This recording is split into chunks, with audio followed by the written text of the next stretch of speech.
Hello, everyone, and welcome to SCORE Fairfield County's live webinar on Your Password Sucks, how 99% of data breaches could have been prevented. I'm Peter Talion, the webinar coordinator and a business mentor here at SCORE Fairfield County. I'll be your host today, and our presenter is Scott Gombar. More on Scott in just a moment. This webinar is being done in collaboration with the Monroe Chamber of Commerce and the Edith Wheeler Memorial Library. In that regard, I'd like to invite Ray Giovanni, the Chamber President from the Monroe Chamber, to also give some brief introductory remarks. Ray, please go ahead. Thank you. Good afternoon, everyone. We're so pleased to co-sponsor this with our friends from the library and our great friends from the SCORE. And we wish everyone a great holiday. We've done this for the past 4 years, and we look forward to planning next year and continuing the same great success, delivering the great goods that SCORE has come to be known for. So again, I wish everyone a great holiday and good wishes and health. Thanks for joining us today. Thank you very much, Ray. Now some brief information on SCORE. SCORE is a nonprofit national partner of the SBA.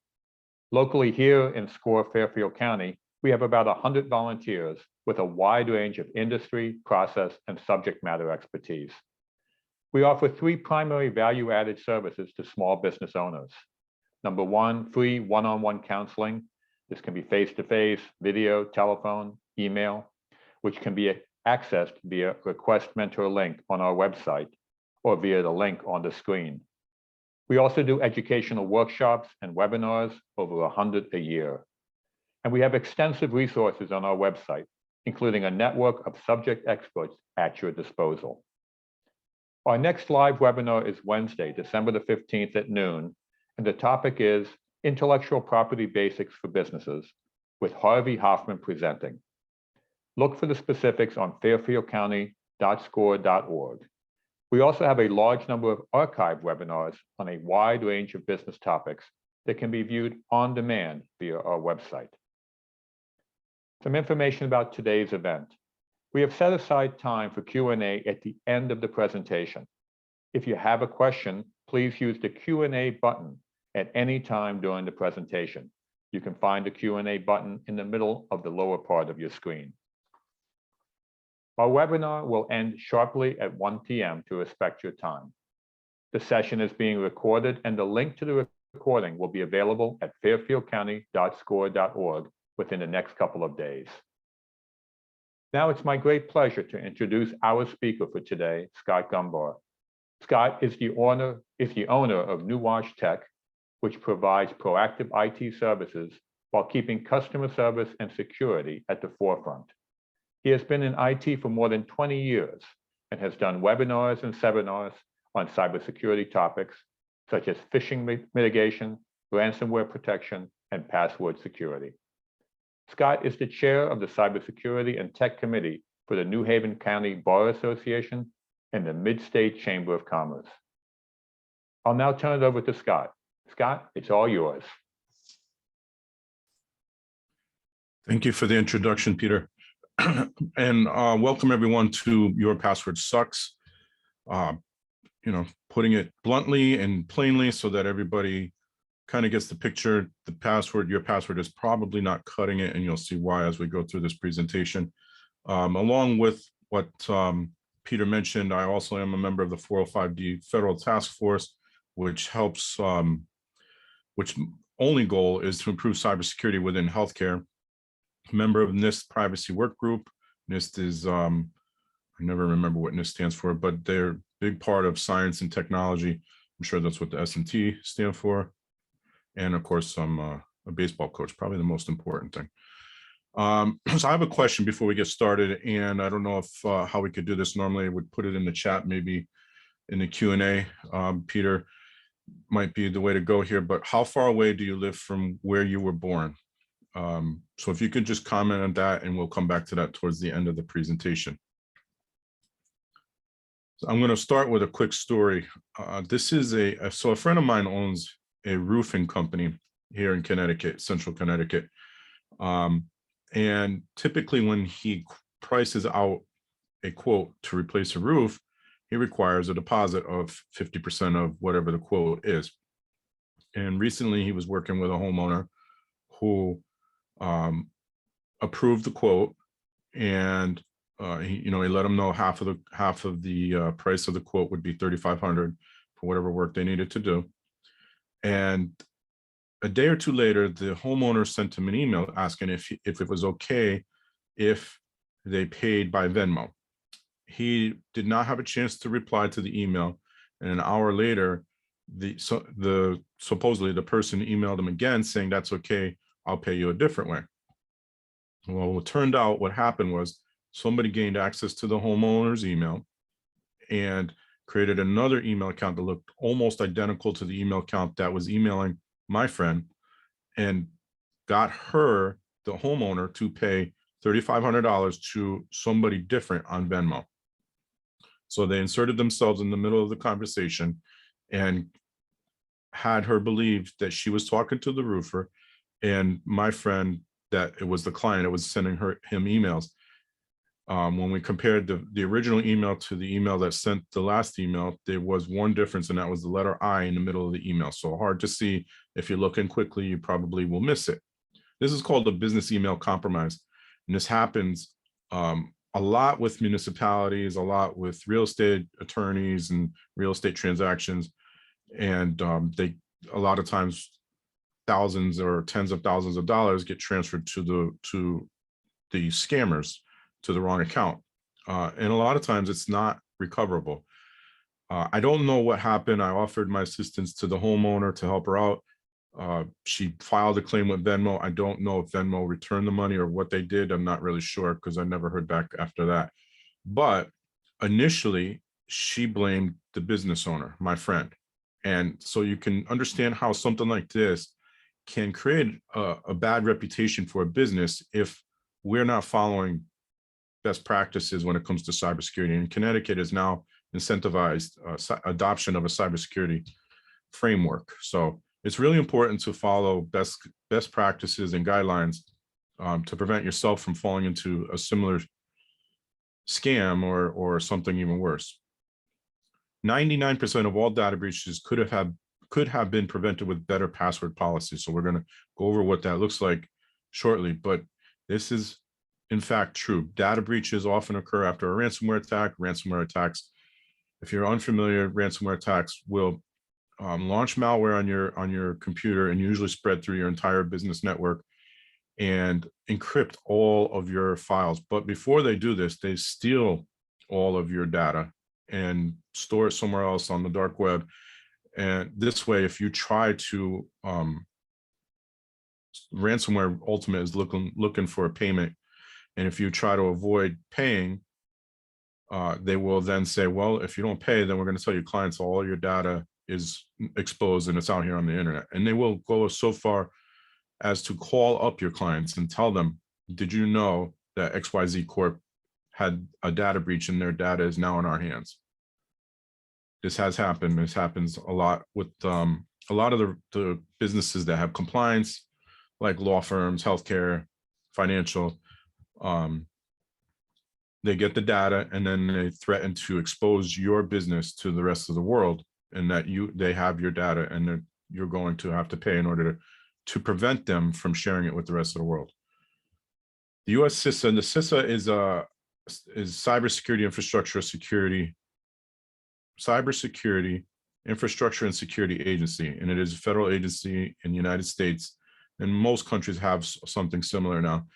Not too long ago, I believe in October, they released a note or a warning, I'm not sure what you want to call it, but that using single factor method of authentication is bad practice. So what does single factor authentication mean? Simply using a username and password is not enough. So if you log into your bank, you log into your email, some other business accounts, just using a username and password is not enough. This is a bad practice. And as I said, Connecticut has updated their data breach policies to include incentives to adopt a cybersecurity framework. So if this is all you're doing, if you just use a password and a username, then they're going to assume you're not using some type of cybersecurity framework to protect your business, more importantly, your data. There are currently 15 billion with a B username and password combinations on the dark web, meaning this information is freely available to anybody who wants to spend a few dollars, and it's not much at all. You know, they sell entire username and password lists for a couple $100 maybe. And the reason they do that is because they'll sell it multiple times. And so what happens is those usernames and passwords get reused. So I'll give you a few examples. If you recall, in 2015, I believe it was, LinkedIn was hacked and all of the usernames and passwords from LinkedIn were stolen. Those usernames and passwords are still on the internet. If I try today to use that same username and password combination, I will get an alert from some of the password management software that I use saying this information is on the dark web and I shouldn't use it. And I know it's on the dark web. I've seen it. I've seen that it's being used. That same information then gets used to try to log into other things. So they take that username and password combination that's on the dark web. So if I use mine as the example, then they try to log into all the bank websites in the world. They try to log into Microsoft or Google. They'll try to log into multiple sites, and they can do this in a quick manner because they have scripts. They've created these programs where they just put in the username and password, and they use a document to pull all the usernames and passwords into the program. And it happens very fast. If they have strong enough computers, they can do this within minutes or hours and check a bunch of websites that they want to check.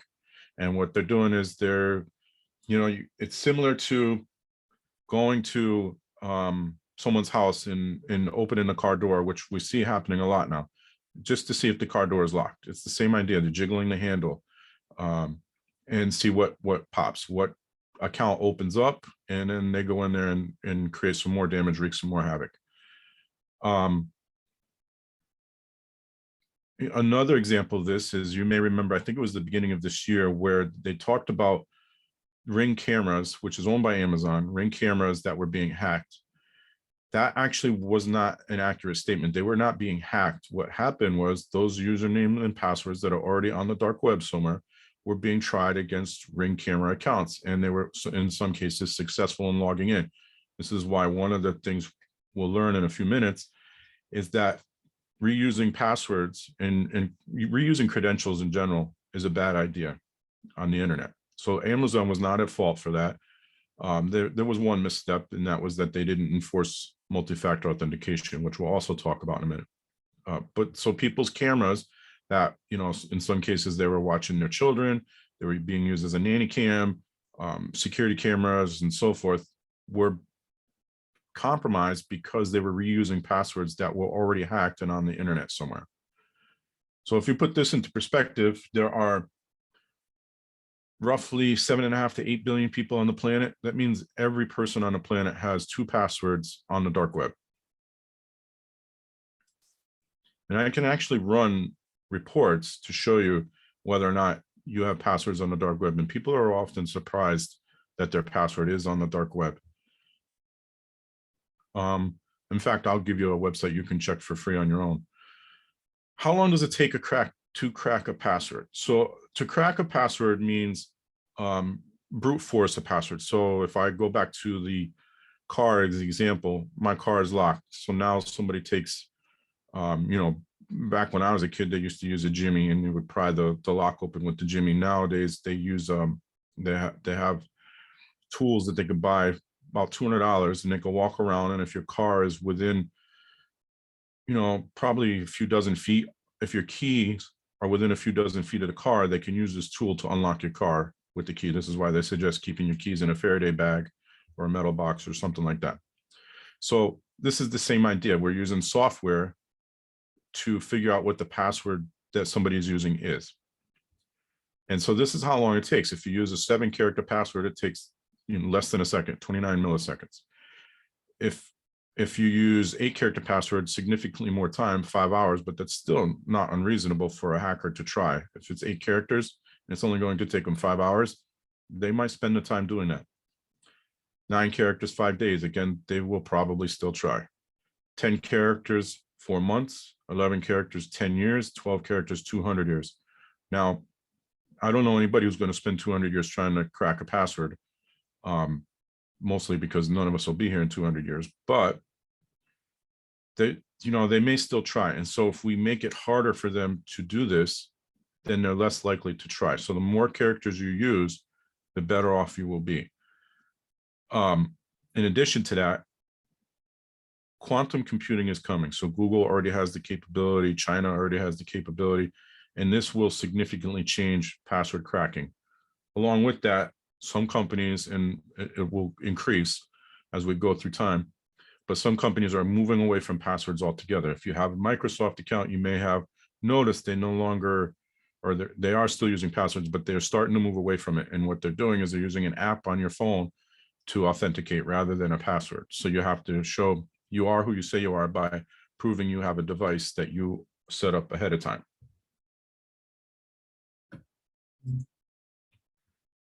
And I found this interesting. At the beginning of the pandemic, everybody went home to work from home. And a lot of companies had the technology to work remote, but weren't really prepared. And I had someone call me up and ask if I could help them get connected back to their desk computer in the office. They work for a municipality here in Connecticut. I've been told if I reveal that municipality that I could get in trouble myself, so I will not. But all they did, the IT for that municipality did, was send an email with a link to Remote Desktop Protocol, which is a Windows protocol that allows you to remote into another computer. And if it's set up properly, it's great. But if it's not set up properly, then you're looking at potential exposure to your company. And this is how a lot of ransomware attacks occur, through weak Remote Desktop Protocol credentials and setups. So it should be set up using VPN. There is software that you could use on top of Remote Desktop Protocol as well that secures it a little further. But also not using weak passwords would be important here. So these are the top 10 used passwords for Remote Desktop Protocols as of 2019. So just 2 years ago. 1, 2, 3, 4, 5, 6 is still at the top of the list, and how that happens is beyond me. But part of that is the company that is setting it up, the IT infrastructure that's setting it up, is not requiring secure passwords. Then you have 1, 2, 3, which is even worse in my opinion. Password with @ and a 0, 1, 2, 3, 4, password 1. So these are all really weak passwords, and I have seen these used recently. I've seen this on a lawyer's account, email account with Microsoft. He was using a form of password, the word password. I have seen these passwords on Remote Desktop Protocol as well. They're still being used. Also, a lot of times when you get a new router, a new piece of networking gear or something along those lines, they will have default usernames and passwords. And a lot of times, it might be admin or admin password or admin default, and people don't change those. And that's a way in to your network. Once they get into your network, they're going to try to traverse the rest of your network and expose your data and potentially install malware, probably will install malware. This last password is not a password. What it is it's a default password for a piece of hardware that was uncovered on the internet some time ago, and people never changed it. So in other words, I think it was a printer or some type of hardware. But in other words, you get a new piece of equipment in your office and you don't change the default username and password, and this exposes your entire network. I just showed another law firm the same thing with their printers. I was able to connect to one of their printers in the office remotely because they did not change the default username and password, and because that printer was exposed to the internet. And that from there, I could potentially expose the rest of their business. So what are best practices for passwords? The first one is a complex password. Using passwords that are have uppercase, lowercase, numbers, and special characters. You should have a combination of all 4 of those things in your password.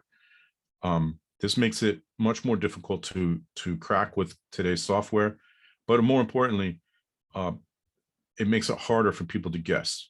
So a lot of times you'll see, if you're on social media, you'll see people doing these games where, you know, what was your favorite concert, or what, you know, what was the name of your first pet, or what was your first pet, some things like that.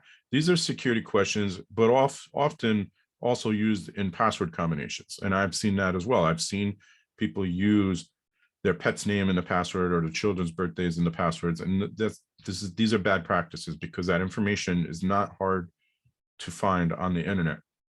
But those things on social media are social engineering attacks, and they're trying to gain enough information to potentially compromise passwords. So maybe you answer a few of those questions, they use those combinations to guess your password. So rather than using software cracking tools, they will try to guess based on information you've supplied to them. In addition to that, if you are doing those quizzes, you are potentially giving them enough information to give you a phone call and try to gain more information from you. If you get phone calls and they ask you to verify who you are by giving them the last 4 of your social security number, chances are they already got the rest of your social security number, and that's the only part they need, because the rest they can figure out by where you were born and when you were born. Complex password also means as many characters as possible. The more, the better. I don't go below 15 characters at all now. I know people that won't go below 30 characters. That is a lot, but it is, you know, it obviously makes your information more secure at the same time. Along with that is don't reuse passwords. And there's kind of a double meaning to that. One is whatever password you use today, if I go back to my bank account, I should not be using that password anywhere else. So if I use, you know, complex password 123 # on my bank account, I don't want to use that same password on my email account. I want to use something different. So then people ask, well, how do I create these passwords? And there's two kind of theories behind password creation. One is use things like song lyrics, movie quotes, titles, things like that, but then change some of the characters. So change some of the letters to uppercase, add numbers in and special characters in, change an E to a 3, change an O to a 0, things like that. And that's how some people manage their passwords. Now that gets really complicated when you have a lot of passwords. So as an example, myself, I have probably, I don't know, hundreds at this point of passwords, hundreds of accounts that I have to log into. And so I don't use that method. I use a password creation tool. So you just go and it creates a random password, and then I copy it into whatever password I needed to update. And then that usually that tool is a password management tool. So then you can use it for other things too. So use a password managers down further, but we'll get to that in a moment. So that tool then saves the password, and I don't even need to remember it. The other meaning behind don't reuse passwords is if you know that you were on LinkedIn in 2015 and you know what that password is, don't reuse it now because it's already out there. I don't have it here, so I'll just tell you now. If you go to a website, it's PWNAGE. No, I'm sorry. It's haveibeenpwned.com. Haveibeenpwned.com. And what you could do there is put your email address in. It's free, and they will tell you whether or not that email address shows up on any data breaches. And then it will tell you what information was exposed during that data breach.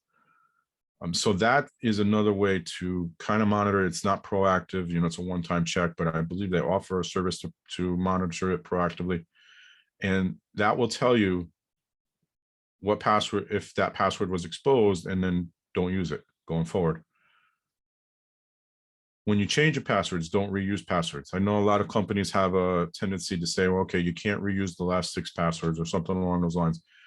Don't ever reuse passwords, because if somebody compromised your password that you're using now, and then you're told you can't use it again for 6 months, and then on month 7 you reuse that password, they're going to get back in. The hackers of the world, I don't like the word hackers, it's not really representative of the people that do these things. The cyber attackers of the world, they have a lot of patience. They will sit on networks and computers and accounts for years before they actually attack. The SolarWinds attack, which happened last year, if you're familiar with it, is a large IT company. They, the media said they weren't that big, but they are very big. They work with federal agencies. They work with Microsoft. They work with a lot of large organizations. One of the ways that they said the attackers got in was a weak password on an FTP account. The password that they used was SolarWinds 123, all lowercase. This is why you need to have a complex password, and this is why you don't reuse passwords, because as you could probably imagine, that password was probably reused on other systems. But when they got in, they stayed on their network for I think it was a year and a half before they actually launched the attack. And then all they did during that time, they probably monitored to see what other networks they connected to, what other businesses they connected to. They knew SolarWinds was connected to large companies and federal agencies and so forth. And then once they felt they had enough information, they launched their attack. There was another one earlier this year. Kaseya is another IT vendor. Same type of thing. They got into their management servers and found a way to compromise it. They compromised the software. It was a supply chain attack. I know that's everybody's favorite word these days, supply chain, but it was a supply chain attack. So Kaseya was attacked. They then created a vulnerability in the software that Kaseya uses. That software was then sent out to all of its clients. And then from there, it went downhill to those clients' clients. So they went out to businesses like mine. I don't use Kaseya, but they went out to businesses like mine who then pushed that software out to their clients. And so all of those, I think it was, I don't remember the number of businesses, 1,800 or 1,500 businesses, something like that. I don't remember the numbers, but it was a lot of businesses that were hit with a ransomware attack because of it. Monitor for breaches. So that, again, kind of double message there. One is there are ways to make sure your accounts don't show up on any breaches. And now I've seen they happen all the time, probably almost daily at this point, because if you're going to, especially this time of the year, you're doing some e-commerce shopping, a lot of the websites you're going to, the smaller websites, the lesser known websites, are compromised, and they use credit card skimmers. So it's similar to when you go to an ATM that's, kind of out there in the world. They put a little piece of equipment out over the ATM that you can't even see, and it skims your credit card details. They do this on websites too. They use JavaScript. They install the JavaScript on the website, and they steal your credit card information. This is why I usually tell people to avoid sites that you're not familiar with. So stay away from the joeshoeshack.com of the world and go to a website you're familiar with, that is a well-known company. Not that the well-known company can't be compromised, but it's less likely to occur, and you have more actions you could take if such an event occurs. So monitor for those types of breaches, but also just pay attention to the news. There's been a number of attacks this year, larger, well-known companies being breached. Microsoft was breached a few times this year. Banks, insurance companies, very large insurance companies have been breached this year. A lot of healthcare, a lot of law firms. Just monitor the news for those kind of things. There's a great website I go to a lot. It's bleepingcomputer.com. You'll see that on there. ZDNet is another good one for those types of news articles. But just pay attention, because chances are your information could be on that breach as well. There was a bunch of hotels that have been compromised. I forget which hotel it was, but it was in Las Vegas. There was a really big one that got hacked, and their customer database was stolen. This is a big one. This is one of the easiest things you can do, but often overlooked. Now, some some applications, some companies are starting to enforce this, which is great. It should be across the board on everything you log into that's connected to the internet. Use multi-factor authentication. And all that means is on top of your username and password, you're going to need another piece of information. Most often it's a one-time password. And what that looks like is you log in, you put in your username, your password, and then it looks for a one-time password, usually a 6-digit number that you might get from an app on your phone. That is the most common way of doing it now. The apps are Microsoft Authentication, Google Authentication, and another one called Authy. There are others, but those are the most common. If you can use biometrics, even better. So using retina scan, facial recognition, thumbprint, that's even better. Not always feasible, especially smaller businesses and smaller type of logins. I put this on websites that I manage, multi-factor authentication. You cannot get in without a one-time password. That one-time password generates a new one every 30 seconds.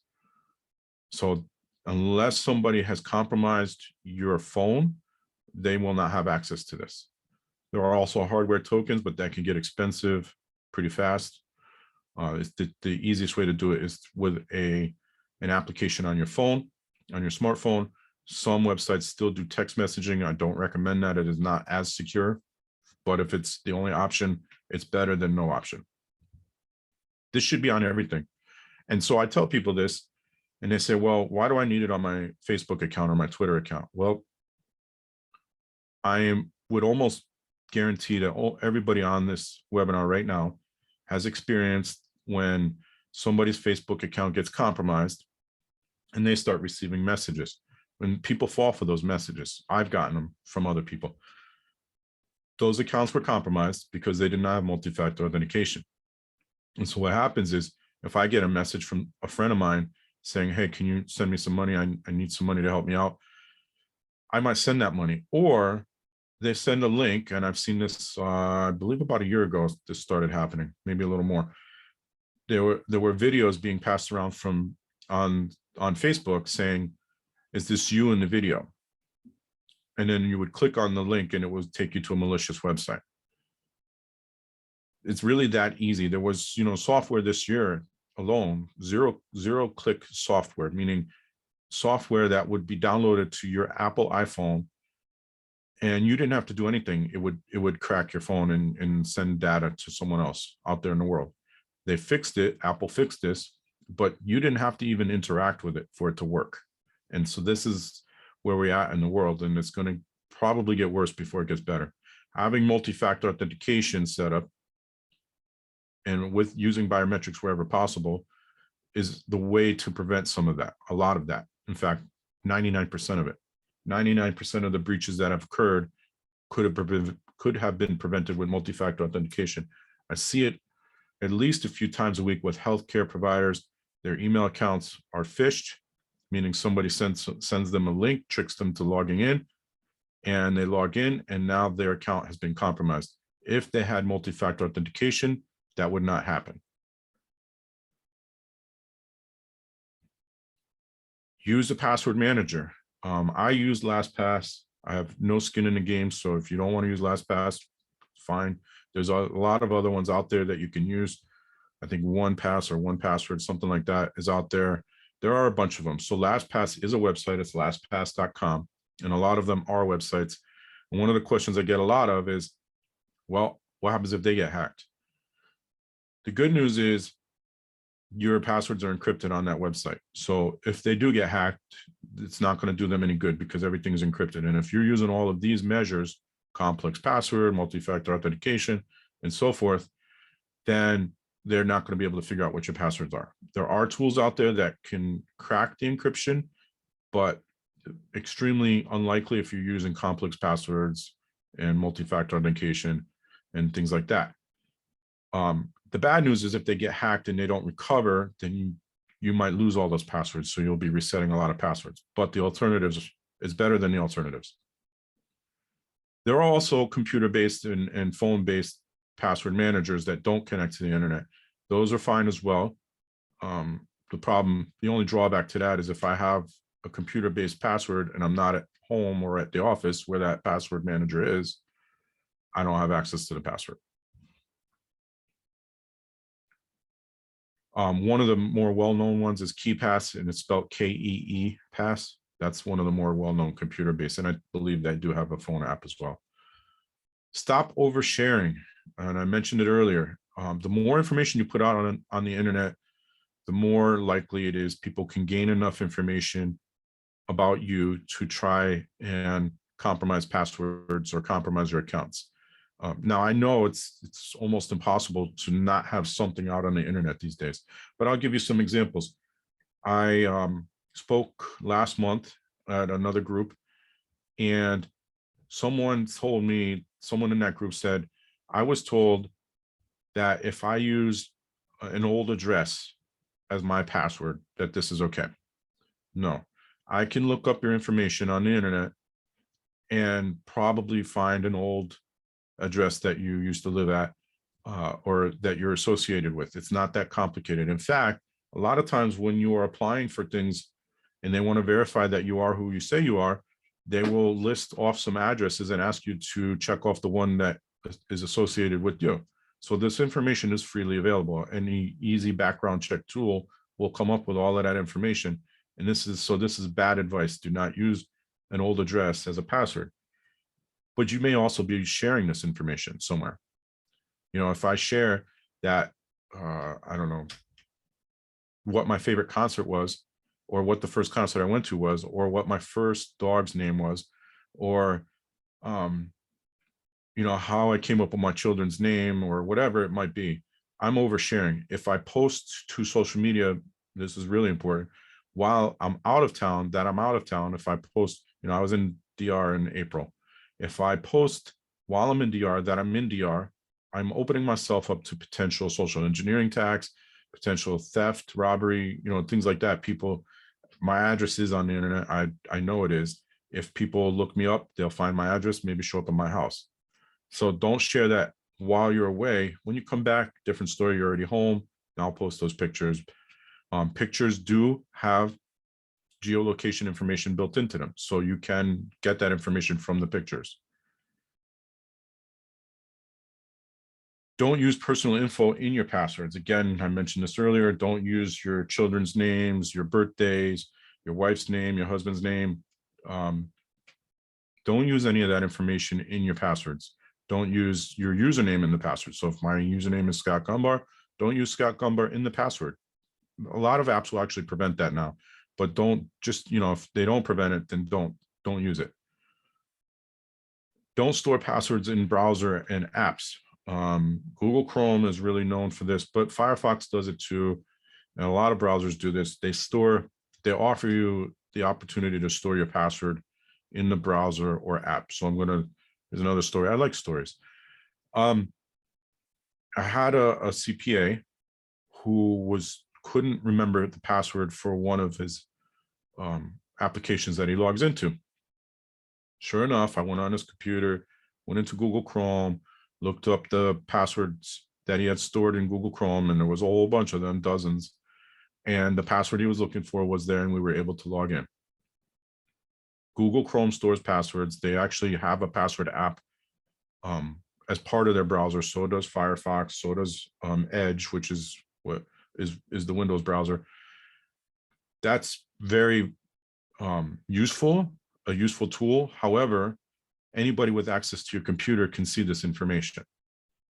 So if your computer somehow is compromised and they log into your computer when you're not there, they can go to the browser and see all of your passwords. Talking about banks, in this case, it was a local government website for Connecticut. You know, just a lot of stuff that people log into, and I did this with a lawyer probably 2 weeks after that, and it was the same exercise, and they, you know, were shocked that all these passwords were available so easily retrievable. Don't use the password tools that your browser has built into it. And you know what also happens is sometimes you have a laptop, even a desktop, and you need repairs, so you bring it to a shop. They now have access to everything on that laptop, including those passwords and account information. So don't use those. Another little piece of advice I'll give, because I do this time of the year, I do a lot of how to keep yourself safe during the holidays, from phishing attacks. There is a website, there's actually more than one, but the one I'm familiar with is privacy.com. If you go to privacy.com, you can create one-time use credit card numbers. You give them your credit card number, and then you pay for a subscription. It's not much. I think they even have a free level. And then they generate one-time use credit cards. This is great for if you're shopping, especially on a website maybe you're not familiar with. And if that information gets compromised, then, oh, well, it doesn't matter. That's just a one-time purchase. But if you use your regular credit card, and they will sit on, just like they will with the usernames and passwords, they will sit on these for months and years. One time I had I used to have an account with Citibank, and the debit card was compromised. And I got a call on a Monday morning asking me if I was in France over the weekend, and I most definitely was not. They had all these charges, 300, 700, 100, just a bunch of charges on my account from Paris, France over the weekend. Citibank, they put the money back in my account. It took them 5 days, but they did do it. And I asked the security department at the time, when did this happen? Can you tell how this happened? I think I said something about I didn't even use it over the weekend, or they said they will sometimes compromise your card 6-12 months prior to using it. And, I don't know the logic, or maybe they're trying to sell it, which also happens a lot on the dark web, but they will sit on it for a while before trying to use it. And they have a 50% success rate doing this. They wait and wait and wait, and then they use it. And half of the cards that they have are still working by the time they use it. So you can imagine the kind of damage that can occur from that. So I don't know if this question was answered. How far away do you live from where you were born? I don't know if I could take a look here. Let's see. I don't think anybody answered it. Oh, 1,947 miles, which makes this difficult. 1,200. So here we go. 20 miles. William Bill Caruso, 45 miles. Marie Dupree, 25 miles. I'm going to pick on you guys. 15 miles for Jack Boyles. So I'm going to pick on some of you guys. I'm going to use the 15-mile one. So Jack, I don't know you. I thank you for playing this game. This was a popular social media post sometime this year, earlier this year, over the summer probably. And so what happens is Jack Boyles says 15 miles from where he was born. And I'm just going to guess. I'll say Jack Boyles lives in Fairfield, Connecticut. So it's reasonable that if I can, and I can Google this information and find out, if I, take my time looking it up, Jack Boyles is not that common a name. If I say Jack Boyles, Connecticut, maybe there's a few. I can determine that Jack lives in Fairfield, let's say, and then say, okay, if he lives in Fairfield, he was born 15 miles from where he lives now, he was probably born in Bridgeport. This is enough information to further compromise Jack on the internet. Now I have enough information to call up and say, okay, I know the first 5 digits of your social security number. Am I doing that right? Yeah, first 5, because I know how old you are because I did a Google search, and I know approximately where you're born because you said 15 miles from where you currently live, and I looked you up and your address is in Fairfield. I now know enough to formulate the first 5 digits of your social security number. I call you up and I say, we have an important business matter with Jack. Jack, can you just verify the last 4 of your social before we continue? And Jack gives me his last 4 of the social because now he's concerned.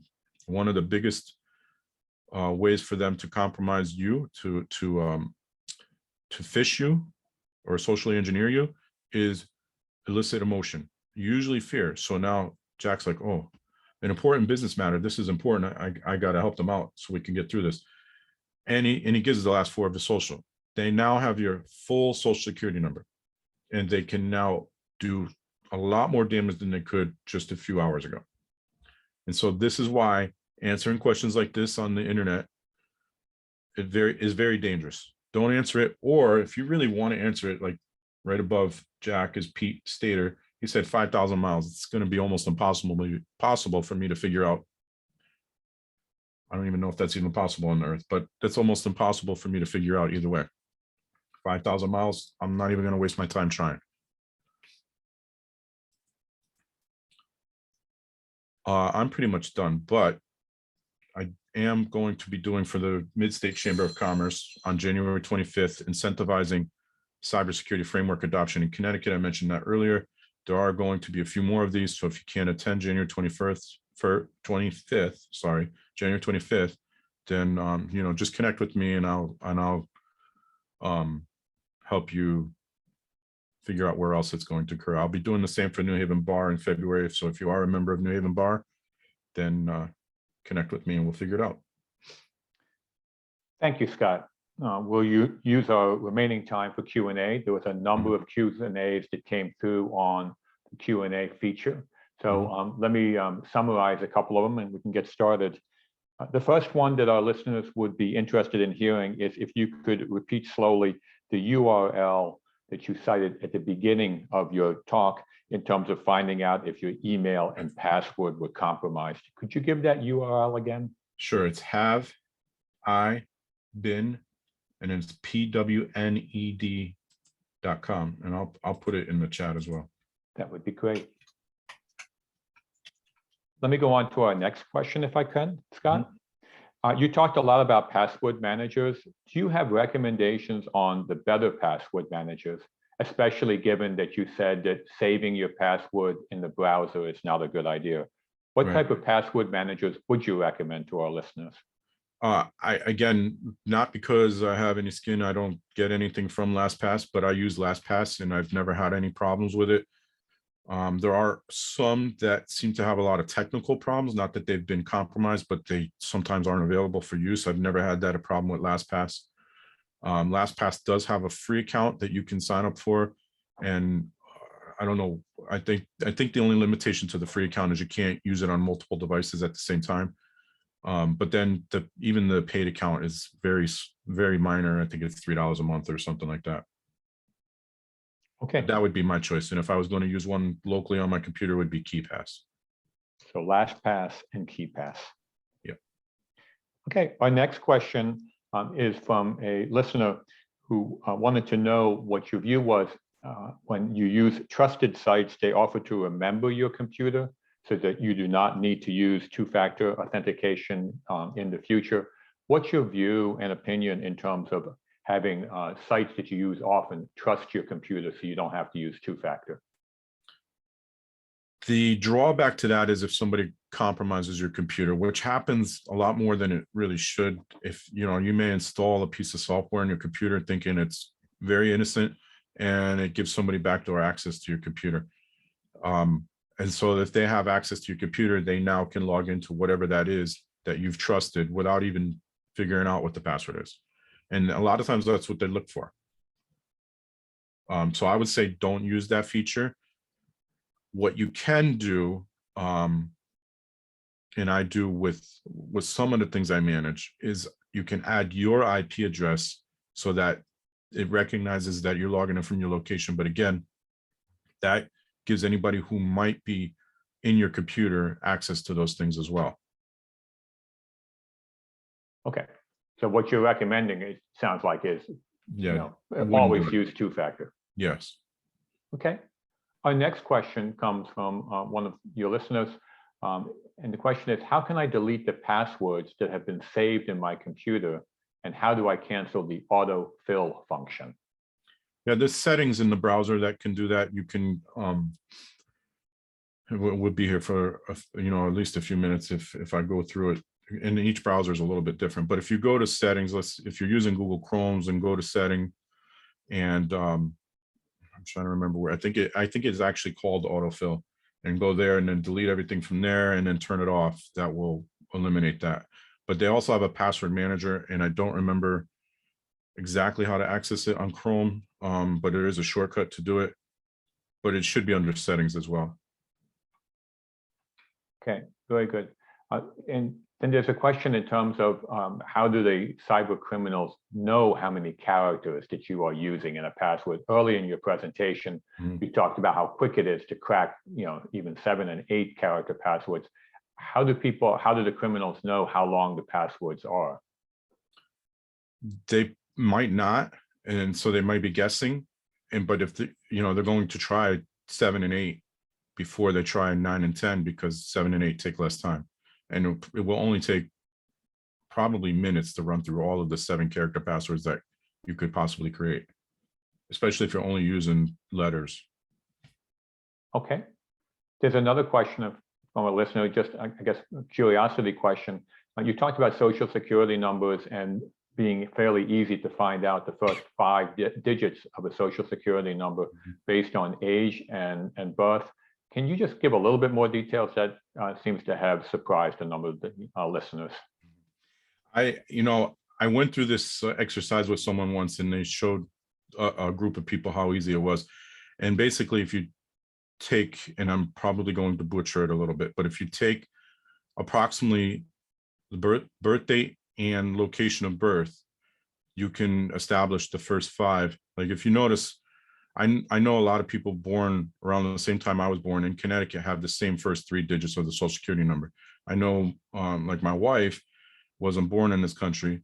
Her social security number starts with a different set of 3 digits. And it seems like everybody that comes from other countries has that same 3 digits. So they can get that information, the first 5, based on your birth date and where you were born. So if they have that information already, there's a good chance they have those 5 numbers already. That's as much as I can. That's as well as I can answer that question right now. But it is fairly easy to do. This person did it within 10 minutes, I think. Got it, and it was the same response. Everybody's jaw hit the floor. Wow. Yeah. Okay, thank you. Another question, in terms of your opinion on using the phone versus computer for shopping and banking? There's really no difference. You always have there's always the chance that you can be compromised. And there are lots of ways to do it. If you're using public Wi-Fi, for example, and you're going on to your bank in public Wi-Fi, you're putting yourself at a lot of risk, because anybody can be sitting on that Wi-Fi network and listening, or you could be connecting to, in the cybersecurity world, it's called a honeypot. They have another name in the dark side of things, but I could create a wireless network with the same exact settings as one you would normally, let's say, I'll use Starbucks as the example. So I could create a Starbucks, I could set up a Wi-Fi network anywhere, name it Starbucks, and you might connect to mine instead of the actual Starbucks network and not think twice about it. And now I could pull all of the data off of your computer. Anything you log into, I can get that information while you're doing it.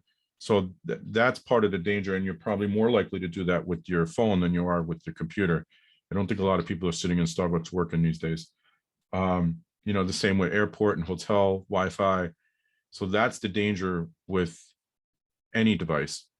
As far as, would I use my computer and my phone? I don't think it really matters. I think both are a risk. Okay, another question has just come in. How do I know if my cell phone has been compromised? If you have the most recent software, especially if it's an iPhone, then you're probably secure. Android is a little more difficult, and the issue with Android is that they have multiple vendors. So they have Samsung, they have LGE or LG. They have the US banned another Android manufacturer. But if you have the most recent software, then you should be safe. There is security software you could put on top of it. Lookout is pretty popular on Android. So if you're using Android, I would recommend setting up Lookout. The other key is to not allow apps to access things. So if you download, a game, for example, to play on your phone, that game doesn't need access to your other passwords on your phone. There's no reason for that. It doesn't need access to your pictures on your phone or things like that. Just don't, because every app will ask you what permissions you're allowed to, it's allowed to use. Just go through that and make sure that it's not something that doesn't make sense. They shouldn't have access to your passwords for sure. Nothing should.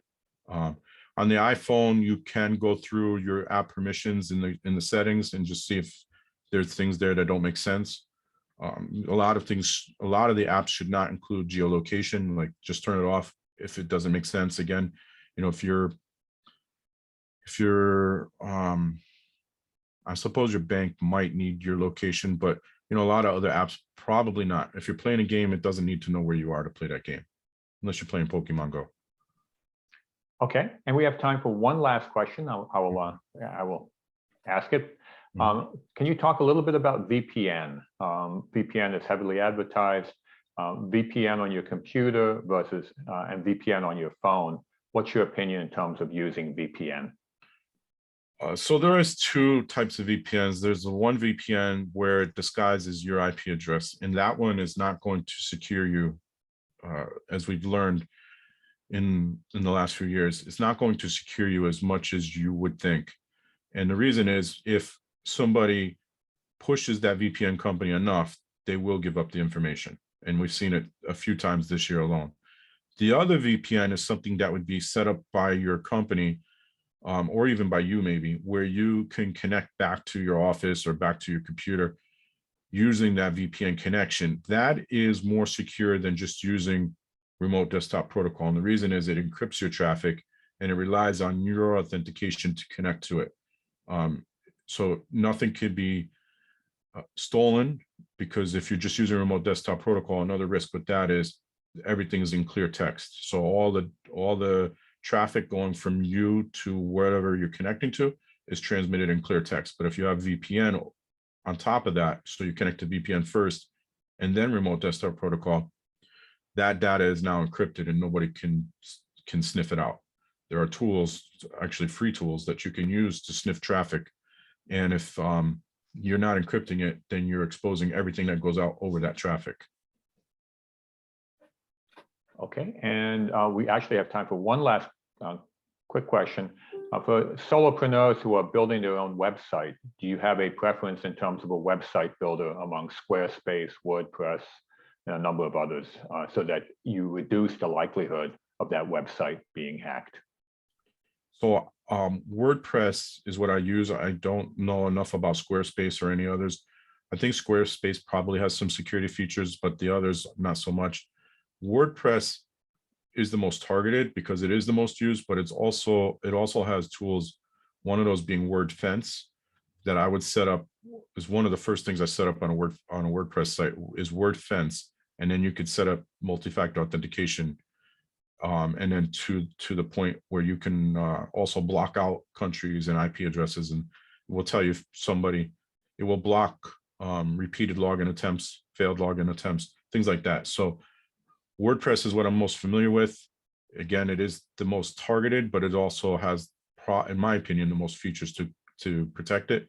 And one of those plugins is called WordFence, and the free version is enough to keep you protected and keep the malware off your site. But you can even up it even more with the paid version. Well, thank you very much, Scott, for your expertise and taking the time to answer all these questions. So that concludes our question and answer period. As a reminder, a recording of this webinar and the materials are available within a couple of days at the fairfieldcounty.score.org website. Our next live webinar is this Wednesday, December 15th at noon, and the topic is Intellectual Property Basics for Businesses, with Harvey Hoffman presenting. Again, SCORE offers free individual counseling, so please use the link on the screen or visit our website and click Request a Mentor. Also, please fill out your evaluations that have been sent at the end of this webinar on this particular session.